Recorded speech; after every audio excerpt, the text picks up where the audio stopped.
de la televisión son raros, entonces la entrevista duraba así como 20 minutos, pero bueno, y como empezaron un poquito tarde, estaba hablando y siempre merece la pena escuchar a Ignacio Ramonet, bueno, pues hay Y un... Breto Altman estuvo con usted ahí, ¿no? Bueno, Altman, sí, también.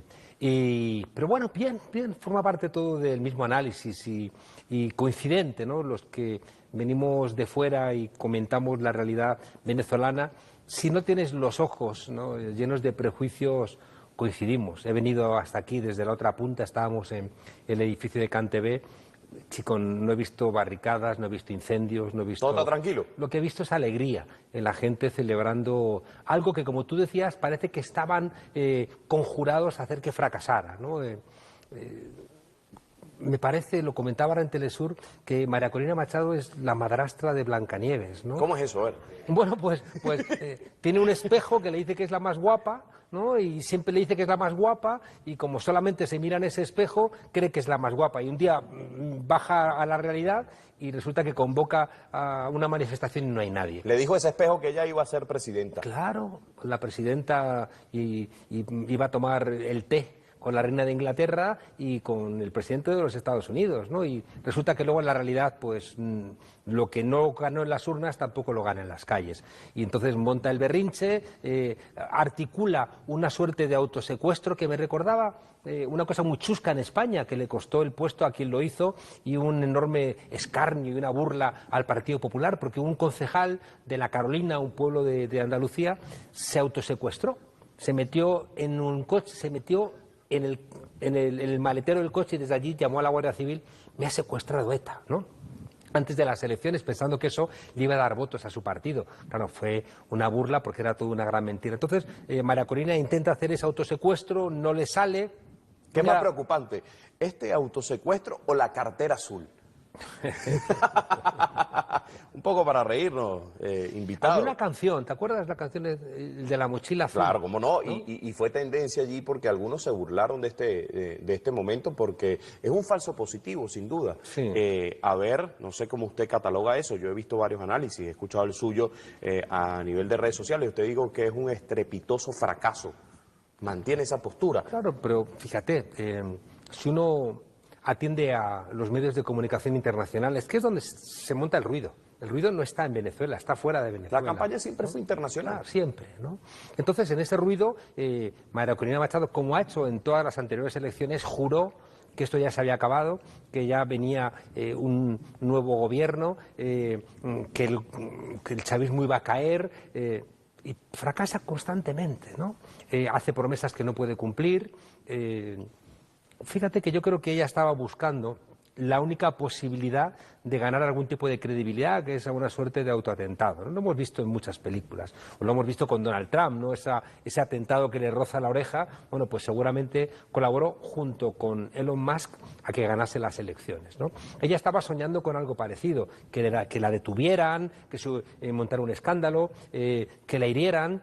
Incluso yo creo que el gobierno hizo muy bien en cuidarla, porque eso es algo que ella nunca va a reconocer, y es que el gobierno no la ha encarcelado porque ni siquiera está imputada en delitos. No es como Edmundo González, que sí que ha incurrido en delitos. Ella está inhabilitada, pero no la están buscando. ¿Usted estuvo por allí? Y yo creo que hizo muy bien el gobierno en cuidarles, porque ya recordemos la experiencia de Puente Llaguno, ¿no? Es decir, que ellos no tienen ningún tipo de escrúpulos en matar a algunos de los suyos para intentar echarle la culpa al gobierno. Yo creo que el gobierno ha sido muy inteligente, cuidando a la propia María Corina Machado y cuidando a todo su entorno. Claro, ella decía: no somos nadie, nadie nos ataca, nadie nos insulta, nadie nos frena, tenemos toda la avenida habilitada para que nosotros podamos marchar por ella, y aquí no pasa nada, pues vamos a inventarnos algo. Y claro, yo creo que fue un mal cálculo, ¿no? Porque ha dejado en ridículo a demasiada gente. Ha dejado en ridículo a Donald Trump, a la presidenta de Italia, al gobierno de España, a todos los medios de comunicación que Y a los expresidentes estos del prontuario criminal. Porque ahora uno escucha Antes de eso, déjame plantearte que una cosa que yo contaba en broma, de un taxista negro, socarrón, caraqueño, ¿no?, que se montaron en su taxi para grabarle, y le dijeron: bueno, ya en Guaidó, y va a cambiar todo, ¿no? Y con Guaidó va a haber una nueva Venezuela, y después de Guaidó esto va a ser mucho mejor. Y le dicen al taxista, ¿qué cree usted después de Guaidó que va a venir? Entonces se gira el taxista y dice, pues después de Guaidó vendrá Guaitré, ¿no? Entonces, es verdad, ha venido El mismo Guaitré. guión, sin duda. Ha venido Guaitré, es decir, Edmundo González es la montaña que ha parido un ratoncito, ¿no? Esa promesa de que iba a llegar aquí, ¿no? Entonces, oye, pues no te han detenido a María Corina, no ha entrado no han entrado los vicepresidentes o los expresidentes, no ha pasado nada, todo ha sido bla, bla, bla, bla, bla, bla, y creo que también es justo que esos 5 millones, que son muchos, de venezolanos que votaron por la oposición, ya no les siga, porque han fallado en todas sus promesas. Y yo creo que una de las cosas de hoy, aparte de que empieza un nuevo ciclo para la Revolución Bolivariana, que lo ha anunciado esta mañana el presidente de la Asamblea Nacional, creo que deberá empezar también un nuevo ciclo para la oposición. Deben cambiar radicalmente de liderazgos, deben cambiar radicalmente de la conducción política que lo que busca es desconocer el resultado de las elecciones, desconocer la legalidad. Me ha llamado mucho la atención. ¿Esta oposición es tan nefasta como la oposición en España? No, es peor, porque la oposición en España ha ganado elecciones y la oposición en España está gobernando en algunos lugares. La oposición en España yo creo que tiene más debate interno que aquí, ¿no? Porque aquí nos hemos dado cuenta, la disputa que había en el entorno de Guaidó, que lo que estaban discutiendo es quién se quedaba la plata. Y es verdad que el Partido Popular también tiene muchos asuntos de plata. Y una buena parte de sus peleas, cuando salen a la luz, es porque se pelean por el dinero, ¿no? Sobre todo en momentos de crisis, que había menos plata para robar. Tienen 30 juicios abiertos, ¿no? Y entre ellos, es verdad que no se pisan la manguera, pero cuando alguno cae, como que miran para otro lado y dicen, te han pillado, pues te fastidias, ¿no? Pero sí que son capaces de articularse, son capaces de ganar elecciones, mientras que la oposición venezolana, ¿qué ha hecho, no? O sea, si hubiera servido también la oposición para afianzar la crítica al gobierno, para que el gobierno hiciera mejor las cosas, dices, bienvenida sea, pero es que no sirven para nada. Han servido para que les roben a los venezolanos Citgo, para que les roben el oro, para hacer guarimbas, para detener la economía, para justificar las sanciones de Estados Unidos. Es una oposición que no es buena para este país.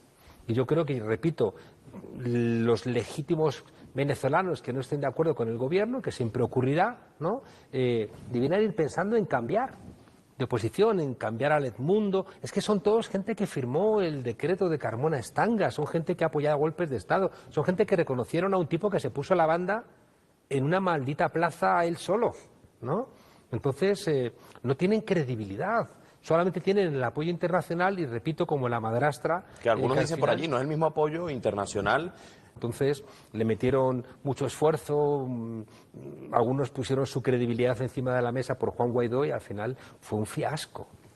Ha llamado la atención, lo venimos comentando, el tuit que ha puesto Donald Trump, ¿no? Si tú comparas el tuit que puso amenazando a Hamás, que soltaba los rehenes o iba a caer el infierno sobre lo que queda de Gaza, y en cambio el tuit que puso, torpe, ¿no?, ante el falso secuestro de María Corina Machado, no era una cosa muy beligerante, ¿no? Entonces uno tiende a pensar que Trump es más pragmático que los demócratas. Lo hemos comentado muchas veces, ¿no? Los demócratas parece que son mejores porque son los que están más cerca de los sindicatos, los que son más liberales en los comportamientos privados, pero son los que luego hacen más guerras. Uno recuerda de cerca la visita de Bernie Moreno, si no me equivoco.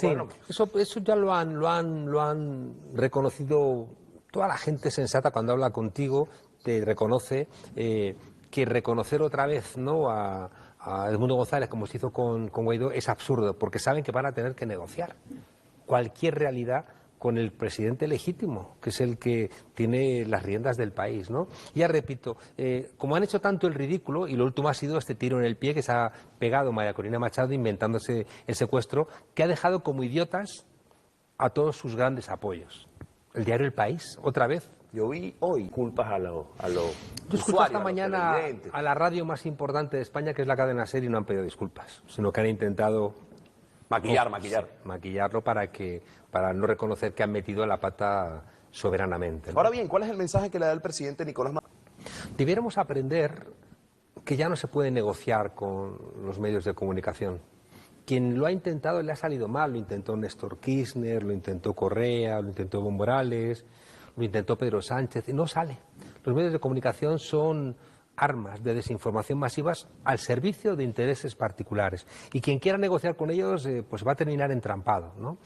Igual que tenemos que ir pensando en redes sociales públicas, no podemos entregarle a dos tipos que además tienen una posición genuflexa, en el caso de Zuckerberg, que se ha arrodillado ante Donald Trump, diciéndole todos los elementos de verificación de la información que tenemos desaparecen. Ahora ya cualquiera puede mentir en Facebook, ¿no?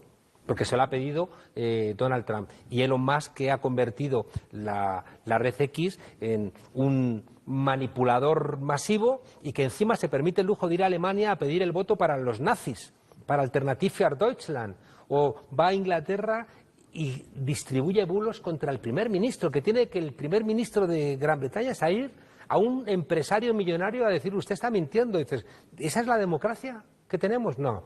O sea, lo de las redes sociales hay que solventarlo de raíz. Y de paso también lo de unos medios de comunicación que llevan mucho tiempo mintiendo. Desde el año 75, el think tank por excelencia de la derecha neoliberal, que estaba en lo que se llamaba la trilateral, en un documento del año 75 dicen es la última vez que dos periodistas toman al presidente de los Estados Unidos, por el caso del Watergate. Y es la última vez, dicen textualmente en ese libro, La crisis de la democracia, es la última vez que los medios de comunicación predisponen a la opinión pública contra el gobierno en una guerra. Porque salían en los informativos los cadáveres de los soldados norteamericanos envueltos en la bandera regresando de la fallida incursión en Vietnam. Llevan 50 años utilizando los medios de comunicación para mentir. Y yo creo que el clímax, ¿no?, lo hemos visto últimamente, lo vimos en Europa cuando el Brexit, cuando sale Gran Bretaña de la Unión Europea por las mentiras de unos tipos que utilizan Facebook, Mark Zuckerberg, para algo tan importante, de lo cual se lamenta profundamente una parte importante de Gran Bretaña, que es salirse de la Unión Europea. No porque la Unión Europea sea maravillosa, sino porque económicamente es un desastre para los ingleses quedarse fuera, aparte del problema que tienen con Irlanda. Hemos visto que nos dijeron que había armas de destrucción masiva en Irak. Era una gran mentira. Nos dicen ahora que un tipo que estaba en el ISIS, que cortaba cabezas hace 6 meses, ahora es el que va a liberar Siria. Y dices, pues mire usted, no me lo termino de creer. Igual que, repito... Le cambian el modelo de vestir. Claro, ya está, y te recorto un poco la barba y ya no eres del ISIS, ya no has cortado cabezas. Y dices, oiga...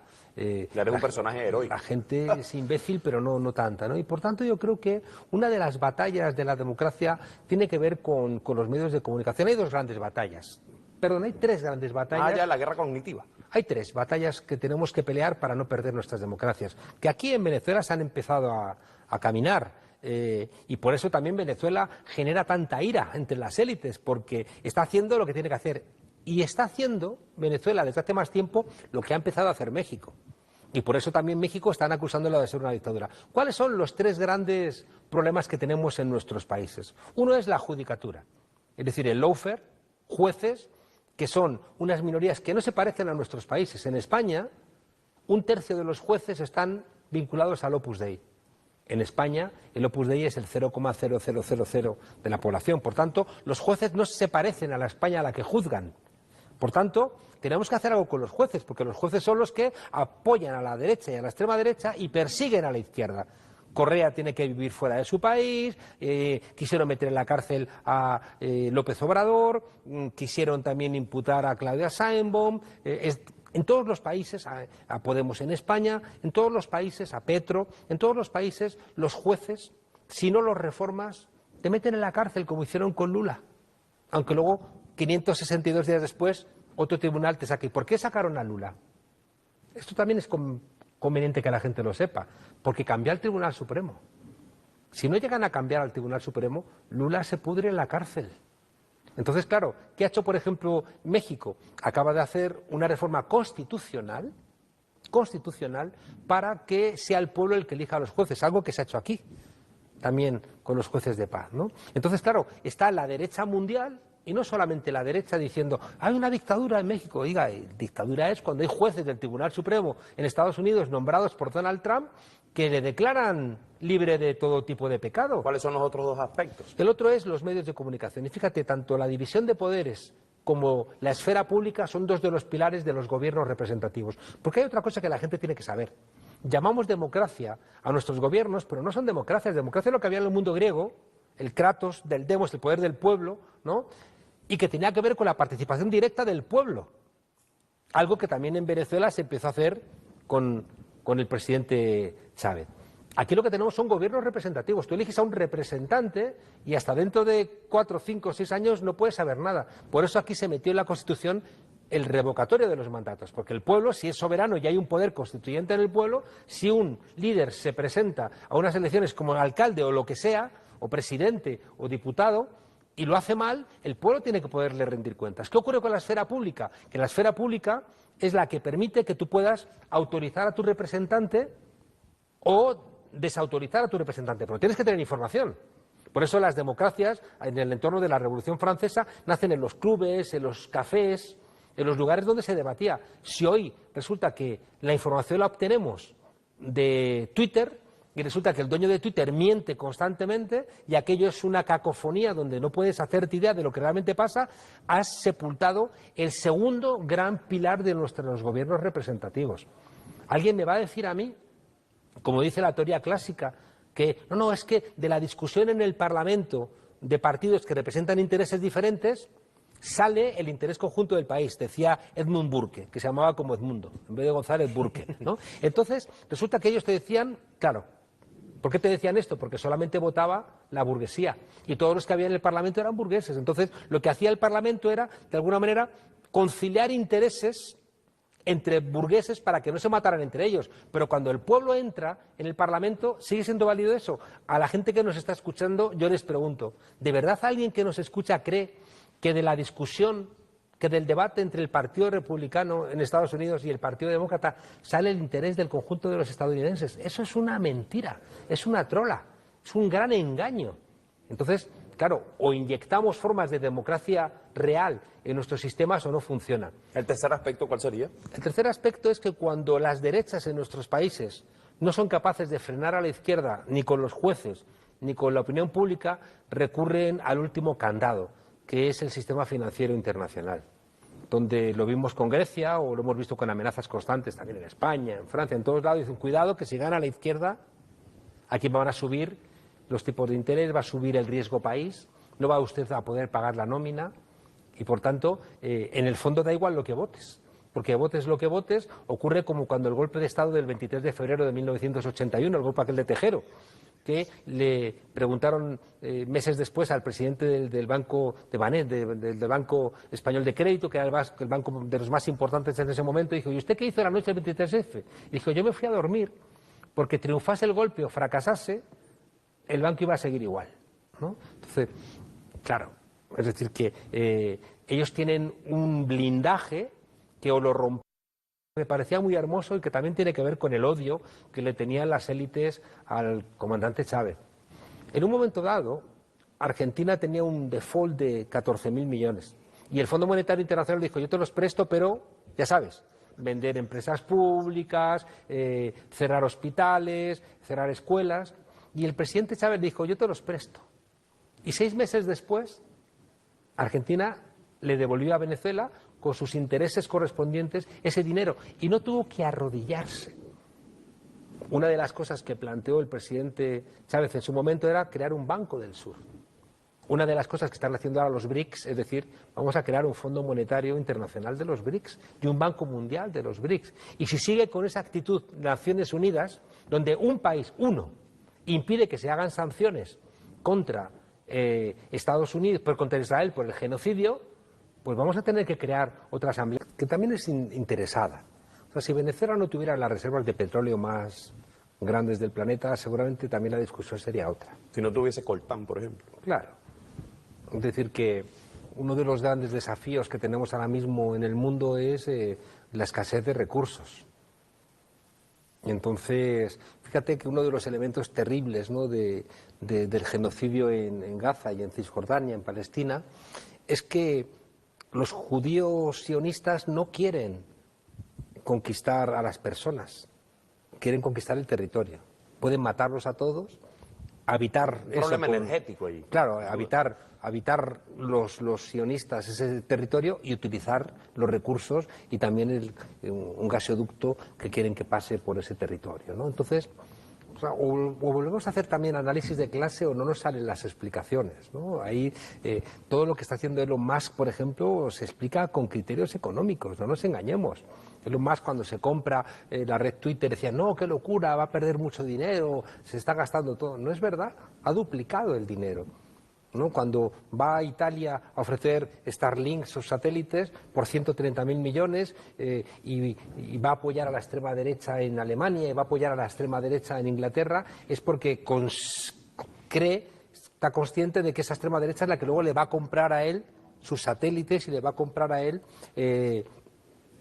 lo que necesite para frenar la competencia china. Es decir, que con Meloni le va a decir, oye, no importéis coches de China, subid los aranceles, van a presionar, Elon Musk va a presionar, ya han empezado a hacerlo, a Claudia Sheinbaum para que no importe coches de China. Los aranceles, ¿no? Además. Claro. Entonces, hay una parte económica en todo esto, y los medios de comunicación son empresas de medios de comunicación al servicio de sus grandes tenedores. Es decir, que los grandes medios de comunicación tienen detrás fondos de inversión o millonarios. O sea, Jeff Bezos se compra el Washington Post, ¿no? Entonces, y le prohíbe que pidan el voto para Kamala Harris. Es decir, el diario El País, hay detrás intereses económicos absolutamente claros, y son intereses que también se manifiestan en Venezuela, se manifiestan en Colombia. Entonces, claro, esos grandes conglomerados mediáticos, informar es lo de menos. Que les interesa es, importa. Claro, lo que les interesa es hacer valer una lectura que sea funcional a sus intereses económicos. Sí, yo creo que yo suelo poner el ejemplo de la coherencia de Andrés Manuel López Obrador y de Nicolás Maduro, ¿no? Que son dos líderes que han tenido siempre un mismo criterio y que no han hablado diferente teniendo enfrente a Biden, al rey de España, a la patronal, no y han tenido siempre el mismo discurso, y luego además también los dos han sido coherentes entre lo que dicen y lo que hacen, y eso el pueblo lo ve. Yo estuve en la campaña electoral aquí y vi un amor del pueblo de Venezuela, el pueblo chavista, claro, lo que no son chavistas no le querrán, ¿no? Pero vi un cariño, ¿no?, del chavismo hacia Nicolás Maduro que yo no había visto en mucho tiempo. Desde los tiempos de Chávez. Usted viene de hacer la peregrinación, de estar en algunos momentos, yo lo recuerdo, en algunos lugares, y uno veía el contacto directo del pueblo con el presidente. Y lo veía, se echaban a la calle, a tocarle, a saludarle, ¿no? Entonces, esa comunión la tienen los que entienden a su pueblo, los que son coherentes con su pueblo y los que mantienen un solo modo de pensar que su pueblo identifica como correcto, ¿no? Entonces, ya te digo, Nicolás Maduro lo ha hecho y Estados Unidos ha intentado apretar las tuercas, vaya, se ha intentado. Recuerdo aquella frase de Nixon, vamos a hacer chillar a la economía chilena, ¿no? Cuando la huelga aquella de los transportes con Kissinger, ¿no? Contra Salvador Allende, para que el pueblo se enfadase con el gobierno y no lo votase o lo tumbara, ¿no? Aquí han hecho chillar a la economía, se han tenido que ir millones de venezolanos de este país porque Estados Unidos hacía sanciones aprobadas por María Corina Machado y Edmundo González. Es que cuando tú recuerdas estas cosas dices, ¿por qué no han ganado? Pues porque son unos sinvergüenzas, porque son gente que ha tomado decisiones y ha justificado decisiones que han generado hambre, dolor, muerte, enfermedad y exilio económico a una buena parte de la gente que está por ahí dando vueltas por el mundo porque los echaron de este país esos que apoyaron las sanciones económicas, ¿no? Además, entonces, ayer la Comunidad de Madrid y la Alcaldía de Madrid es donde está la derecha más extrema gobernando en España. Está la casta. Ahí está la casta de la casta, ¿no? Porque se han concentrado allí las empresas transnacionales, están los funcionarios, están los medios de comunicación, están los juzgados. Digamos que es un distrito federal con una clase media donde la izquierda lo ha hecho bastante mal en términos históricos, donde también es verdad que en un momento dado compraron a 2 diputados de la izquierda cuando ganó la izquierda. ¿no? Y a partir de ahí como que no han sido capaces de sacarles del gobierno, ¿no? Entonces en Madrid se están concentrando buena parte de la extrema derecha latinoamericana que sale de sus países. Y ahora mismo en Madrid está que son prófugos de la justicia. Peña Nieto, Felipe Calderón, cuya mano derecha está en la cárcel en Estados Unidos por estar en la nómina del narcotráfico. O sea, el responsable de perseguir a los narcos era un narco en el gobierno de Felipe Calderón, acogido por Isabel Díaz Ayuso y José María Aznar. Está allí, ya digo, Salinas, Peña Nieto, Felipe Calderón. No puedo hablar de la extrema derecha, Leopoldo López, Antonio Ledezma, el padre de Leopoldo López lo metieron en las listas en el Europarlamento solo una vez, no dijeron ni una más, ¿no? No sé qué haría ese señor, pero no lo quisieron que estuviera allí más. Bueno, el caso es que en Madrid hay como en torno a 40.000 venezolanos, solo en Madrid. En el resto de España hay muchos más, ¿no? Bueno, pues en la manifestación de ayer, que fue una manifestación convocada a los cuatro vientos por todos los medios de comunicación, donde estuvo el presidente del Partido Popular, estuvo el presidente de Vox, estuvo, por supuesto, el alcalde de Madrid, no sé si estuvo la presidenta de la Comunidad de Madrid. Reunieron a 4.000 personas, a 4.000, es decir, muy poquita gente. Yo creo que los venezolanos que están en Madrid trabajando, pedaleando, muchos de ellos, ¿no? De riders, pues yo creo que se dan cuenta de que esa gente que quiere ejercer el liderazgo de la oposición no tiene nada que ver con ellos. Hay alguien que se pregunta, ¿y por qué no ha tenido éxito la convocatoria de María Corina Machado ayer aquí en Caracas? Pues porque la gente ha visto que al tiempo que ellos estaban saliendo a la calle a pelear por lo que creen que son sus intereses... Hay uno jugando pádel, ¿verdad? Estaba jugando al pádel Guaidó en un gimnasio de élite, ¿no? Entonces la gente no es pendeja y la gente dice, pero esta gente no me representa. Y por eso te decía que le recomendaría a la oposición que empiece buscando otros líderes. Y se puede, o sea, la derecha ha tenido buenos líderes contra la izquierda. Los ha tenido, ¿no? En Checoslovaquia estaba Václav Havel, Lech Walesa en Polonia, gente que luego no eran a lo mejor tan luminosos como parecía, pero bueno, fueron capaces de aunar a la gente. Pero es que los de aquí, uno era el filósofo del Zulia, ¿no? Dices, hombre, Manuel Rosales tampoco es que fuera el lápiz más afilado del estuche, ¿no? Entonces, claro, pero bueno, que va a abrazar con los brazos, decía en su momento, de verdad. Si me matan y yo me muero, son frases icónicas de Manuel Rosales. Se reía Chávez de él. Pero luego María Corina Machado, una señora exacerbadamente llena de ira, ¿no? Edmundo González, con un pasado turbio, y luego un señor que tampoco era muy creíble, Julio Borges, Leopoldo López, ¿no? Dices, es que son gente que no generan confianza. ¿Y sabes qué creo que hay de fondo? Por eso no... Hay una cosa que creo que es de fondo, y que creo, cuando me preguntabas la comparación de la derecha venezolana con la derecha española, en la derecha española ahora mismo no. O sea, Feijóo es un pobre diablo, ¿no? Que se burlan de él, pues Isabel Díaz Ayuso, ¿no? Pero en la derecha española ha habido gente que ha entendido a España. Fraga Iribarne, que fue el que crea el Partido Popular, que era un ministro de Franco, que firmó sentencias de muerte, pero era un tipo que tenía una idea de España. Por supuesto, una idea franquista, pero tenía una idea de España.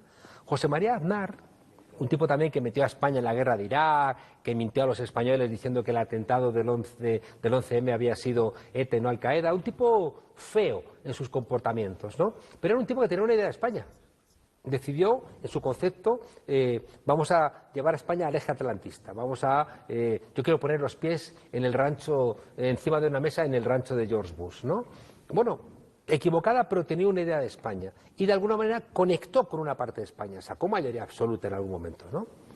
En cambio, la derecha actual venezolana no entiende a Venezuela, no la entiende. Están sin rumbo y ya digo, no es bueno, no es bueno que no haya una oposición, porque siempre, aunque sea por la obsesión, ¿no?, de criticar, te obligan a hacer mejor las cosas, ¿no? Un gobierno que no tiene una oposición, pues es un gobierno que puede quizá cometer más fallos, ¿no? Y por tanto yo creo que o tienes una población muy despierta, ¿no?, para que pueda criticarte lo que hagas mal, o está bien que haya una oposición, ¿no? Lo que pasa es que lo que no puede ocurrir, tenemos que romper con la maldita idea de que la oposición tiene que cambiar todas las reglas del juego de un país, como Milei. O sea, Milei solamente ha ganado unas elecciones, no tiene derecho a cambiar la constitución material de ese país, Argentina. O sea, es que no se te pasa por la cabeza, es como si gana la izquierda y de repente, no sé, nacionaliza todas las empresas relevantes del país. Oiga, usted no, usted ha ganado las elecciones para gobernar, no para cambiar la Constitución. Si usted quiere cambiar la Constitución, convoque una constituyente, ¿no? Entonces, la oposición, yo creo que, te digo, aquí no tiene criterio, porque lo único que quiere es tumbar al gobierno, quiere desmantelar lo construido. Y por tanto, la gente dice, es que yo no quiero que me desmanteles todo. O sea, gobierna mejor, pero no gobiernes desmantelando todo lo construido, ¿no? Y por eso yo creo que uno de los elementos, igual que el presidente Nicolás Maduro esta mañana anunciaba, ¿no?, las 7 transformaciones, que creo que hay que añadirle alguna más. Una propuesta. Yo creo que hay que añadirle alguna más, ¿no? Sobre todo porque está por ahí, puede ser transversal y yo sé que la tiene en la cabeza, ¿no? Y que tiene que ver con la reforma del Estado, ¿no?, que es una gran asignatura pendiente en Venezuela, ¿no?, por la historia.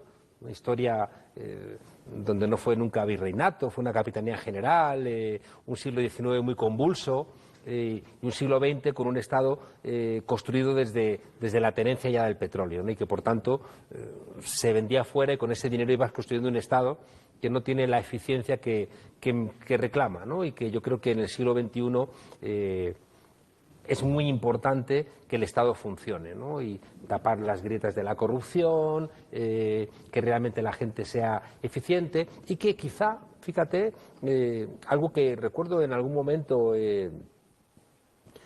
Alí Rodríguez lo planteó en su momento, ¿no?, Alí Rodríguez Araque. Sí, cuando él era el responsable de PDVSA, como algo que se está discutiendo en el mundo, aquí se está poniendo en marcha ahora. Igual hay que ponerle otros nombres, porque lo estáis haciendo aquí, pero como no se buscan nombres adecuados al discurso que hay o al debate que hay en otros lugares, parece que no se está haciendo nada. Me estoy refiriendo a la renta básica universal. Aquí, en Venezuela, hay una suerte de renta básica universal con los CLAP, por ejemplo, o con todos los servicios públicos. Los subsidios. Claro. Entonces, lo llama subsidios. Son nombres como que es una renta básica. En un país que tiene petróleo puede permitirse el lujo de replantear muchas cosas y ahora más que con la inteligencia artificial. Leía un informe ayer de que de aquí a 2030 van a desaparecer el 50% de los empleos. El 50%. Por el tema de la inteligencia artificial. Claro, porque es que ya programa, por ejemplo, la inteligencia artificial, ya se están haciendo coches sin mano de obra. No solamente que los coches se hagan ya sin mano de obra, sino que los coches se conducen solos. Imagínate todos los taxistas, los conductores de autobús, los de paquetería, los de transportes. O sea, todos esos trabajos tenemos que repensarlos porque van a desaparecer. Dice Boiler, le pregunto. Pobre Edmundo González, al final es un personaje triste, ¿no? Es decir, que fíjate que por eso te decía lo de la madrastra, ¿no? A él no sé qué papel le corresponderá, ¿no? Triste. Es una suerte de, no sé si Rey Lear, no sé muy bien qué personaje le correspondería, pero siempre fue un mandado de María Corina Machado. Recuerda que el que iba a ser el que iba a encabezar a la oposición iba a ser Manuel Rosales. Siempre era un candidato tapa, ¿no? Claro, entonces María Corina Machado quiso que no fuera Manuel Rosales. ¿Recuerdas que también intentó que fuera esa señora, ¿no?, que se llamaba también Corina, ¿no? No pudo ser porque Manuel Rosales no le permitió que fuera, la engañó y al final le buscaron a Edmundo González porque estaba convencida María Corina de que le iba a obedecer, ¿no? Pero es un personaje, ya digo, que le han paseado, que no, el hombre mayor, sin mucha fuerza, no dejaba de producir cierta ternura patética, el abrazo entre Biden y Edmundo González, ¿no? Algo que en Donald Trump. No sabemos lo que va a hacer, ¿eh? O sea, Donald Trump puede salir por cualquier lado y hacer cualquier barbaridad. Y yo creo que hay que estar preparados para cualquier salida loca, ¿no? Porque la puede hacer. Además dicen por ahí. Yo le digo a mis alumnos siempre que sean como Neo en Matrix, que te sales y ves la jugada desde fuera para poderla entender. En 1948, George Orwell escribe un libro que se llama 1984. que recomiendo a toda la gente, ¿no?, que nos está escuchando que lo lea, ¿no? Donde habla del gran hermano te vigila. Es como una distopía, que es una utopía negativa. Es un libro muy fresquito, que se lee muy bien y que nos explica muchas cosas de nuestro mundo. Una de las cosas que cuenta George Orwell en ese libro, terminada la Segunda Guerra Mundial, es que los sistemas políticos occidentales necesitan enemigos. Y siempre, desde finales de la Segunda Guerra Mundial, está el enemigo soviético. En el mundo asiático iban construyendo también sus propios enemigos. Hollywood ha sido un espacio también de construcción de ese enemigo. Uno mira las películas de James Bond. James Bond siempre peleaba contra el enemigo que tenía el imperio en cada momento dado. Todo eso va generando un corpus que después se traslada a la política. Y desde hace 25 años empezaron a disparar contra Venezuela con una construcción mediática muy sólida, a la cual le han metido mucho dinero. Es verdad que Venezuela hizo sus deberes, es decir, que cuando el presidente Chávez monta la UNASUR, monta la CELAC, dice que la OEA no vale, no permite que Estados Unidos, que no ocurra como le ocurrió al pobre Bolívar en el Congreso de Panamá, que él dice que no estén allí, lo recordaba esta mañana el presidente Maduro. Dice en el Congreso de Panamá que no vengan los norteamericanos y Santander invita a los norteamericanos, ¿no? Bueno, pues la OEA no está invitada ni a la UNASUR ni a la CELAC. Reactiva la Organización de Países Productores del Petróleo para que suba el precio. Organiza el ALBA. Permite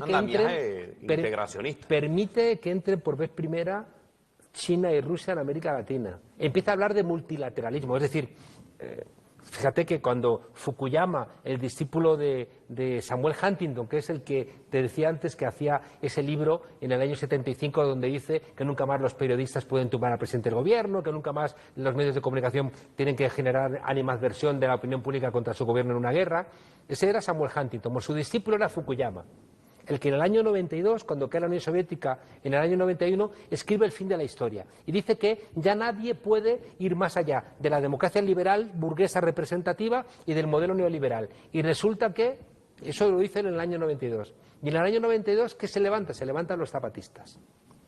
El Ejército Zapatista de Liberación Nacional en México contra el Tratado de Libre Comercio. En el año 94 se levanta el comandante Chávez contra las medidas neoliberales del gobierno.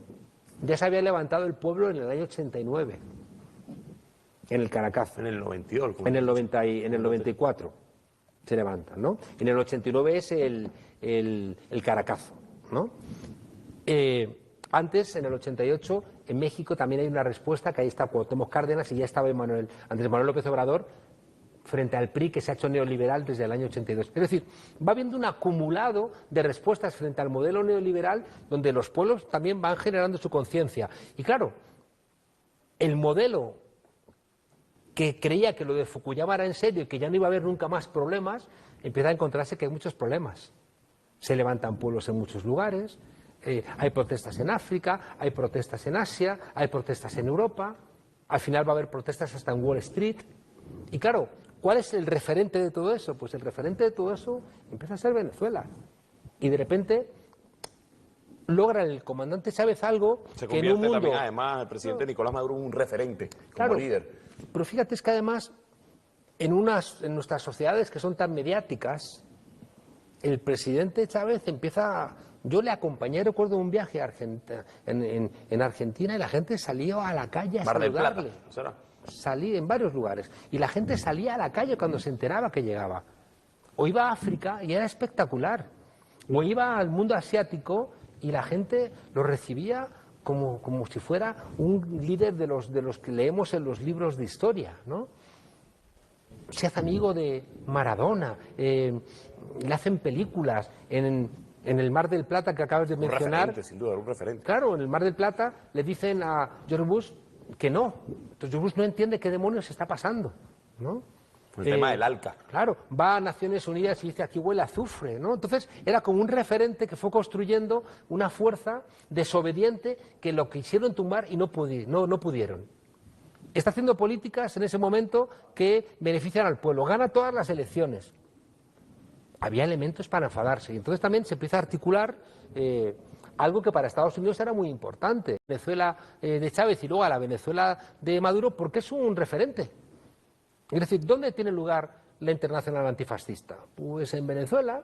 Pues bueno, los que quieren, clausura, ¿verdad? claro, los que quieren vivir en un mundo sin oposición, les molesta que aquí se alimente un pensamiento diferente. Aquí les molesta que surjan discursos que les incomodan. Entonces, yo creo que en un momento de crisis mundial del modelo neoliberal, de cambio geopolítico, de calentamiento global, en un momento donde estamos prácticamente en una encrucijada, Venezuela se convierte en un referente que molesta profundamente. Rafa Márquez. Comentando, la posición venezolana ya fue, la que conocemos. Va a tener que articularse otra. Esa no vale. No vale porque también han perdido la credibilidad de los que les apoyaban. ¿Qué va a pensar ahora el diario El País, el gobierno español, el propio Donald Trump, de una líder que les ha hecho quedar como patanes, con un autosecuestro que era falso, ¿no? Entonces, yo creo que, como te decía antes, igual que comienza una nueva etapa para el gobierno, ¿no? Incluso con una reforma constitucional que ha planteado, tiene que empezar también una nueva etapa de la oposición. En un contexto, no sé si tenemos tiempo o no tenemos tiempo, pero en donde... Vamos a hacer algo antes del análisis, porque me están escribiendo allí. ¿Tienes ahí el concierto? ¿Lo tenemos? Vamos a verlo, vamos a ver. El Levante no es tanto que haya elecciones, sino que son elecciones que van a determinar nuevos rumbos. Nuevos tiempos para un nuevo país. Escuchando esta mañana al presidente en la Asamblea, las 7 transformaciones, más otras que tiene en la cabeza en marcha, que tienen que ver, como te decía, con esa reforma constitucional, que implique también un Estado más eficiente, en un mundo con un calentamiento global al cual hay que dar respuesta, etcétera. Déjame que te cuente, casi para terminar, 2 cosas que para mí son muy importantes y que tenemos que verlas en paralelo. Una es, como te decía antes, hay un vaciamiento, hay un mundo viejo que ya no va, que se está marchando. No termina de marcharse, pero se está marchando, que es el mundo norteamericano. Hay que ver esas imágenes del fentanilo, de la violencia, la gente sin atención médica, la gente viviendo ya ni siquiera en caravanas, viviendo en los coches o en tiendas de campaña. Eso es un país al borde de la guerra civil. Yo recomiendo a los Estados Unidos que en vez de estar jodiendo por ahí, arreglen las cuentas con sus gobernantes y solventen sus problemas, ¿no? Y si tienen que tomar las armas, no las tomen contra otros pueblos, tómenlas contra esos gobernantes que les están condenando a la miseria, ¿no? Entonces, ya digo, estamos en un momento en donde el calentamiento global, los cambios geopolíticos, el desarrollo tecnológico, las migraciones, el envejecimiento de la población del cual se habla poco. África es un continente joven, Europa es un continente viejo, Estados Unidos es un continente envejeciendo, Japón es un país casi un continente viejo, América Latina más o menos, ¿no?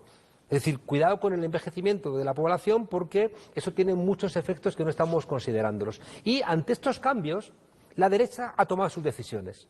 Va a impedir que gobierne la izquierda. Y va a impedirlo con los jueces, va a impedirlo con el control mediático y va a impedirlo con la dictadura financiera. ¿Qué hacemos los demócratas?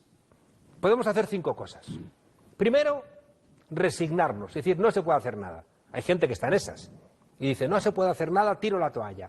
Bueno, los que venimos de la lucha, aunque a veces estemos cansados, sabemos que eso no es una solución. Segunda posibilidad, intentar con las armas melladas que heredamos cuando ganamos las elecciones, cambiar las cosas.